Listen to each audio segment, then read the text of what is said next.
समादरणीय धार्मिक सज्जन वृंद, अथर्ववेद के एक मंत्र में ईश्वर की प्रसन्नता के विषय में बताया है कि ईश्वर की प्रसन्नता कैसी है। मदः गोदा इत, मदः अर्थात ईश्वर की जो प्रसन्नता है। गो वैसे किरण को कहते हैं और लक्षणा से प्रकाश ज्ञान को देने वाली, अर्थात जब ईश्वर प्रसन्न होता है तो हमें विवेक ज्ञान देता है। और ईश्वर प्रसन्न कब होता है? जब हम भक्ति पूर्वक, प्रेम पूर्वक ईश्वर की आज्ञाओं का पालन करते हैं।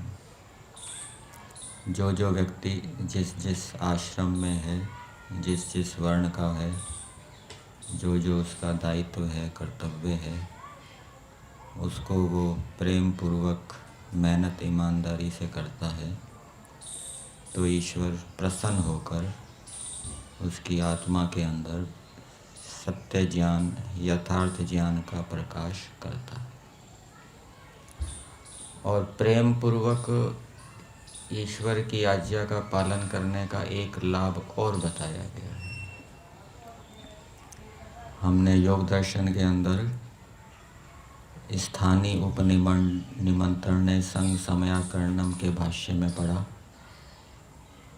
कि ऋतंभ्र प्रज्ञा को प्राप्त योगी, यदि उसको सुख सुविधाएं मिलती है, उसका सम्मान होता है और वो यदि अभिमान करता है, आसक्ति से युक्त हो जाता है, तो क्या दोष आता है?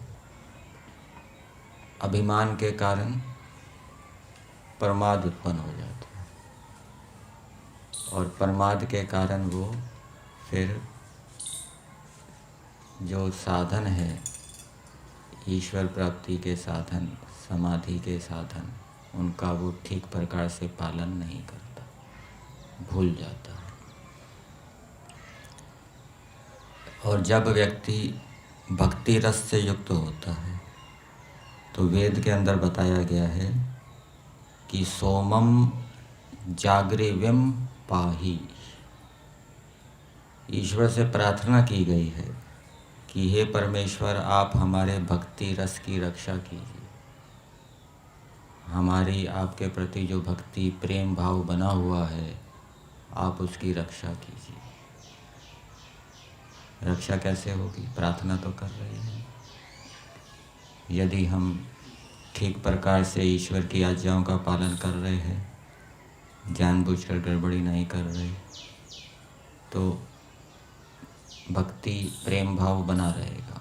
और यदि हमने संस्कार वशात आत्मा से विरुद्ध आचरण करना शुरू कर दिया तो अज्ञान उत्पन्न हो जाएगा और भक्ति भाव, प्रेम भाव समाप्त हो जाएगा। तो ईश्वर से प्रार्थना की है कि आप हमारी भक्ति की रक्षा कीजिए।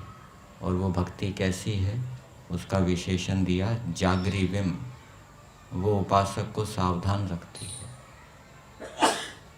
प्रमाद का उल्टा क्या होता है? सावधान। तो जो प्रेम पूर्वक ईश्वर की आज्ञाओं का पालन करता है वो सतर्क, सावधान रहता है, भूल नहीं करता। और अथर्ववेद के अंदर ही इंद्रियों के विषय में बताया गया है कि परमेश्वर ने जो हमें इंद्रियां दी हैं, ये महाधन है। और इंद्रियों के विषय में प्रार्थनाएं की गई है कि हे परमेश्वर, आपकी कृपा से हमारी इंद्रियां स्वस्थ रहें हमारी इंद्रियां अपराभवनीय होए, हारे ना, विषयों के सामने घुटने ना टेक दे, ऐसी इंद्रियां हमारी हो। इंद्रियों में मन भी आ जाता है। तो ये प्रार्थनाएं तो की गई है, परंतु ये प्रार्थनाएं कब पूरी होगी? जब इनके लिए पुरुषार्थ भी किया जाएगा। विषयों को जीतने के लिए, इंद्रियों को जीतने के लिए प्रयास किया जाएगा। मन को कैसे जीतते हैं? मन को जीतने का क्या उपाय है? मन को वश में करने का क्या उपाय है? क्या उपाय बताएंगे मन को वश में करने का? योग दर्शन के अंदर उपाय बताया मन को वश में करने का। क्या उपाय? पहले पाद में क्या उपाय बताया? अभ्यास, वैराग्य अभ्यास। दूसरे पाद में क्या मन को वश में करने का क्या उपाय बताया? क्रिया योग बताया। तप, स्वाध्याय, ईश्वर प्रणिधान। जो नीचे स्तर का व्यक्ति है अभी, जिसका चित्त व्युत्थित है, चंचल है, विक्षिप्त अवस्था में है, समाहित नहीं हुआ, एकाग्र नहीं हुआ, उसको मन को समाहित एकाग्र करना है तो वो क्रिया योग करे।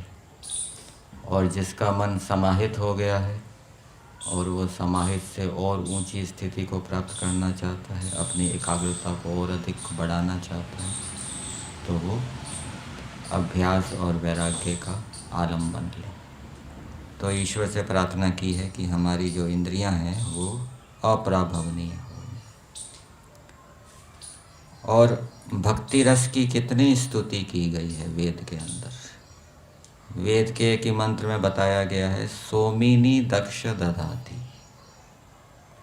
सोमिनी अर्थात जो भक्ति रस से युक्त मनुष्य है, जो भक्ति पूर्वक, प्रेम पूर्वक ईश्वर की आज्ञाओं का पालन करता है, ईश्वर उसके अंदर दक्षम दधाति, इसका अर्थ किया है प्रगति और वृद्धि का आधान करता है, अर्थात उसकी प्रगति होती रहती है।